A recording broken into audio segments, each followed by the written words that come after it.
lebih lanjut tentang rasuah dan korupsi.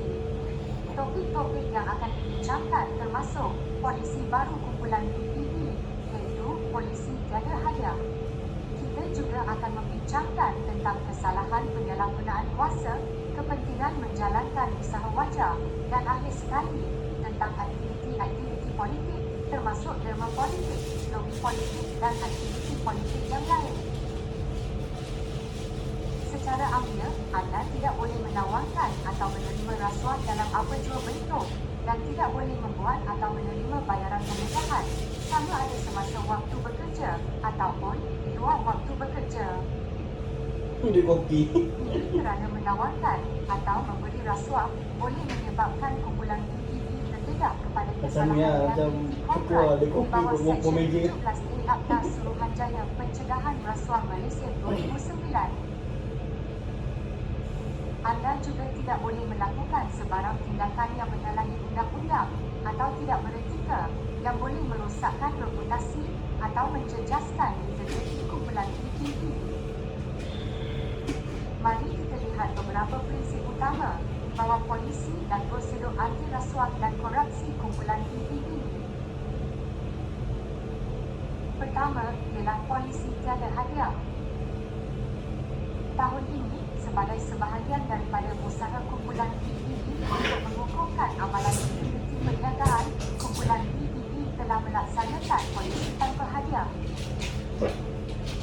Ini bermaksud pengarah dan kaki tangan kumpulan PBB termasuk ahli keluarga mereka dilarang secara langsung atau tidak langsung dari menerima hadiah dalam sebarang bentuk ketika berurusan dengan pihak ketiga. Pihak ketiga yang dimaksudkan di sini adalah seperti pelanggan, termasuk bakal pelanggan, rakan kongsi dan juga vendor. Namun, larangan ini tertakluk kepada pengecualian tertentu. Tentang penerimaan hadiah. Pengarah dan kaki tangan kumpulan PBB harus menolak atau memulangkan hadiah yang ditawarkan atau diterima dengan serta-merta. Walau bagaimanapun, penerimaan hadiah hanya dibenarkan dalam keadaan yang sangat terhad, di mana menolak atau memulangkan hadiah tersebut mungkin akan menimbul perasaan dan boleh memutuskan hubungan perniagaan kumpulan PBB dengan pihak ketiga. Sebagai contoh, hadiah diberikan kerana adat resam seperti hadiah perkahwinan atau sumbangan pengebumian. Sekiranya ia adalah mustahil bagi anda untuk menolak hadiah yang diberi, anda hendaklah melaporkan dan mendapatkan kelulusan daripada HOD atau ketua syarikat yang mana berkenaan. Seterusnya, anda harus merekodkannya di dalam daftar GHD. Mari kita lihat tentang pemberian hadiah pula. Secara amnya, kaki tangan tidak dibenarkan memberikan hadiah kepada pihak ketiga kecuali ketua syarikat atau ketua pegawai eksekutif atau pengarah urusan PBB Group Berhad. Selain dari itu, ia termasuk mana-mana pegawai atau kaki tangan lain yang diberi kuasa oleh HOC atau CEO atau MD untuk berbuat demikian. Walau bagaimanapun, terdapat beberapa pengecualian terhad yang dibenarkan. Apakah pengecualian kepada polisi tiada hadiah?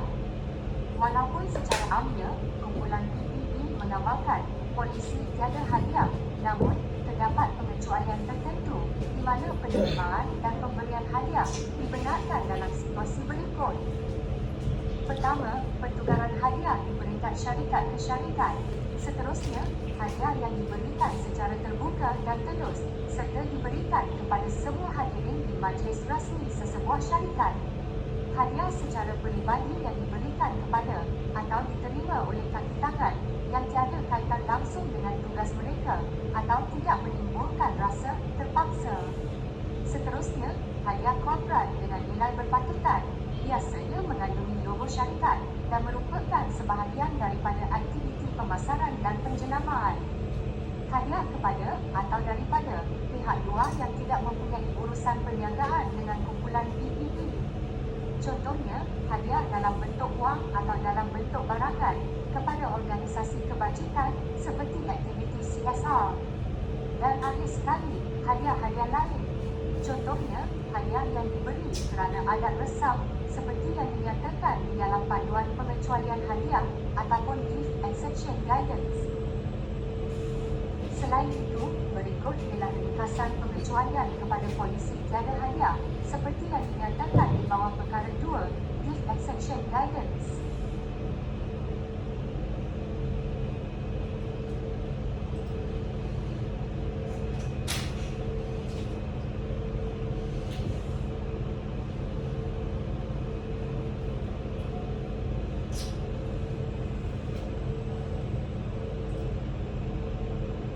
Untuk maklumat lanjut, sila rujuk pada gift exception guidance dan ringkasan ambang hadiah hospitality dan hiburan GHE tersedia di dalam folder awam atau folder kongsi atau halaman SharePoint setiap entiti.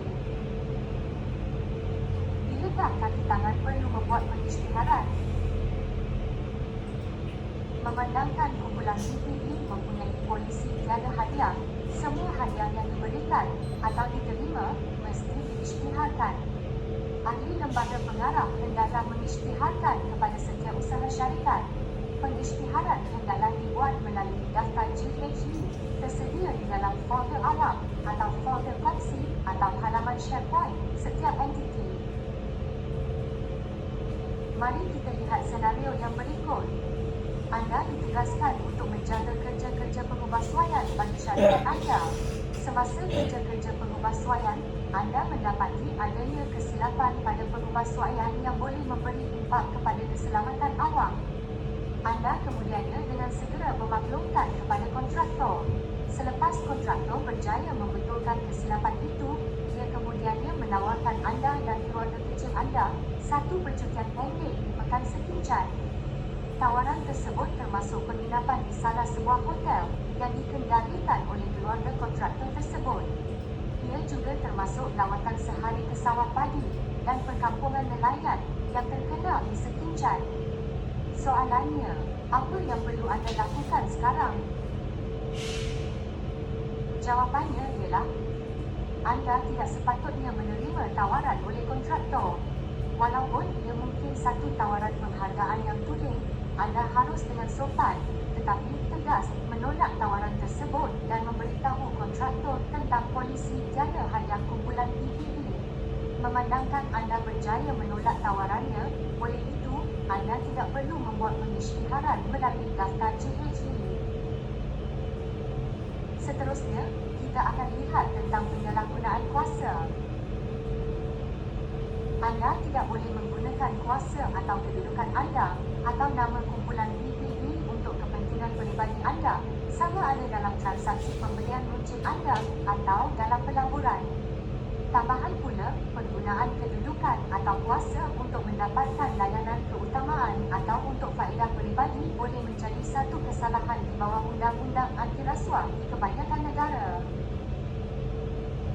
Di Malaysia, Seksyen 23 Akta Suruhanjaya Pencegahan Rasuah Malaysia memperuntukkan bahawa penyalahgunaan kuasa berlaku apabila seseorang yang menjadi anggota badan awam atau kerajaan menggunakan kedudukan atau jawatannya untuk membuat keputusan atau mengambil tindakan untuk manfaat dirinya, saudaranya atau sekutunya.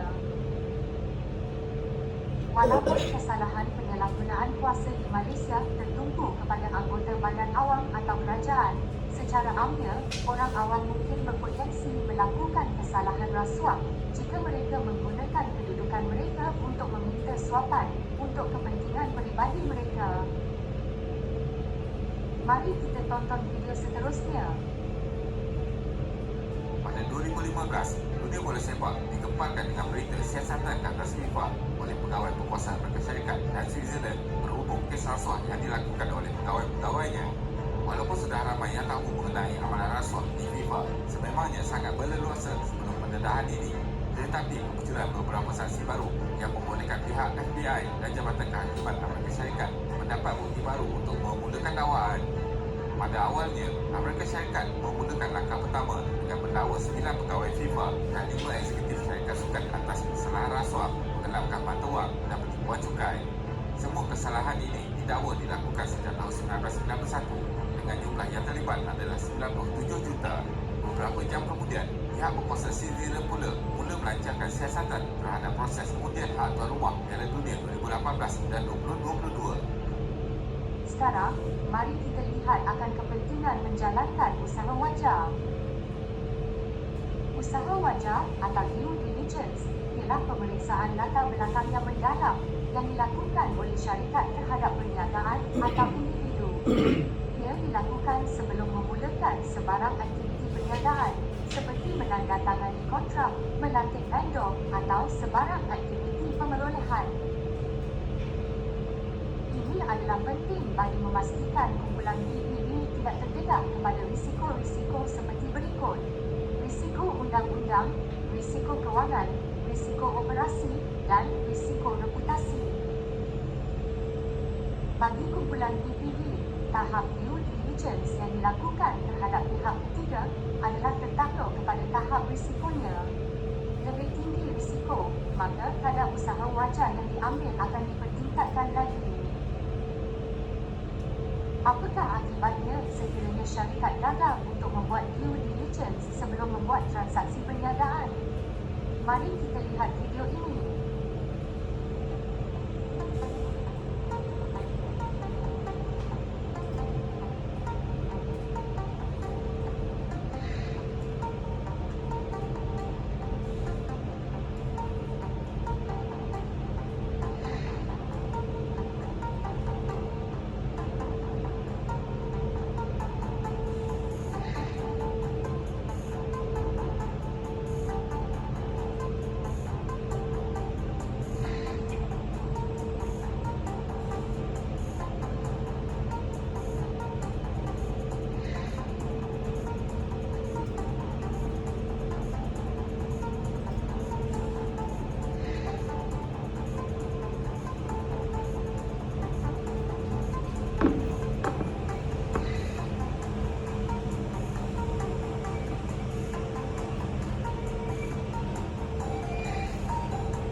Untuk maklumat lanjut tentang due diligence APEC, sila rujuk dokumen berikut: Polisi dan Prosedur APEC kumpulan PPB dan Garis Panduan Usaha Wajar untuk Perolehan PPB.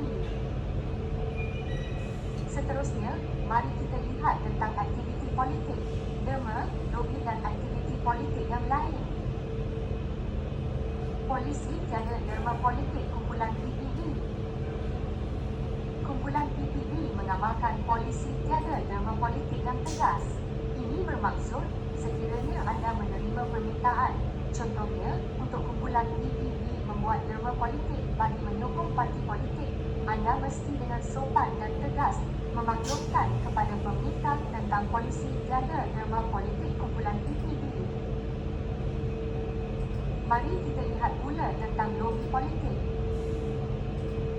Kumpulan PPB melarang keras sebarang bentuk lobi politik, iaitu tindakan cuba mempengaruhi keputusan yang dibuat oleh pegawai dalam kerajaan oleh mana-mana pengarah dan kaki tangan kumpulan PPB. Larangan yang sama dikenakan kepada rakan perniagaan kumpulan PPB dalam semua transaksi perniagaan mereka dengan kumpulan PPB atau bagi pihak kumpulan PPB.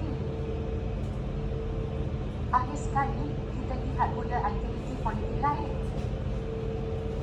Mana-mana kaki tangan yang menghadiri atau mengambil bahagian di dalam aktiviti politik hendaklah berbuat demikian di dalam waktu peribadi mereka. Ini bermaksud ia harus dilakukan di luar waktu bertugas, bukan dalam kawasan pejabat, tempat kerja atau mana-mana premis kumpulan PPB dan tanpa menggunakan harta, aset, pakaian seragam, kenderaan atau logo kumpulan PPB. Khususnya untuk kaki tangan kanan, iaitu dengan jonggrang 8 dan ke atas, mereka tidak boleh menghadiri atau mengambil bahagian dalam sebarang aktiviti politik tanpa kebenaran ketua syarikat atau CEO atau MD. Ini kerana mereka boleh disalah anggap mewakili kumpulan PPB di dalam aktiviti politik tersebut. Walau bagaimanapun, sila ambil perhatian bahawa kumpulan PPB berhak untuk meminta anda menghentikan penglibatan atau penyertaan anda dalam aktiviti politik sekiranya ia menghalang anda daripada memberikan komitmen anda kepada tugas dan tanggungjawab anda atau menyebabkan kemudaratan atau menjejaskan reputasi kumpulan PBB. Seterusnya, kita akan melihat bahagian ketiga, prinsip